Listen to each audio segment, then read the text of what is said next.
আজকে কাজে চলে গেছিলাম কলকাতায়। কাজ টাজ মিশিয়ে খিদে পেয়ে গেছিলো। চলো আমিও খেয়ে নিই, তোমাদের সাথে কিছু স্ট্রিট ফুডও শেয়ার করা যাক।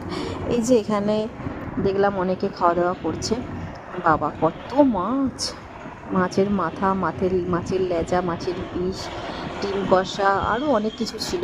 অবশ্য আমি এখানে খাইনি, আরও এগিয়ে গেছিলাম একটু। এখানে মুসাম্বি সব জুস করে বিক্রি করছিল।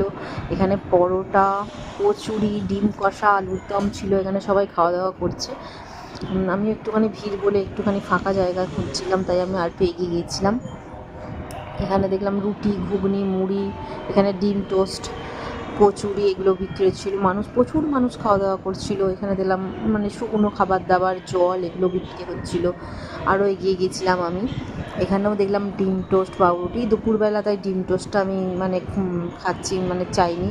এখানে দেখলাম একটা দাদু মুড়ি, চপ, স্যালাড ফ্যালাড দিয়ে চপ, বেগুনি, মুড়ি, ছোলা ভাজা করে বিক্রি করছে। এখানে আবার একটা ফলের দোকান। তবে আমি চাইছিলাম রুটি জাতীয় কোনো খাবার হলে হয়তো মানে ভালো হতো। ভাতটা ঠিক আমি খাবো না দুপুরবেলা। এখানে শসা, পেয়ারা, বেদানা এসব বিক্রি হচ্ছিল। এই যে পেয়ে গেছি রুটি। এখান থেকে এবার ভাবছি রুটি নিয়ে নেব। তা রুটি তরকারি ওখান থেকে বলে দিয়েছিলাম। এদিকে আবার রেখে দেখছি এখানে মাছ, এখানেও মাছ, তরকারি, আরও পমফ্রেট বোধহয় মাছ ছিল।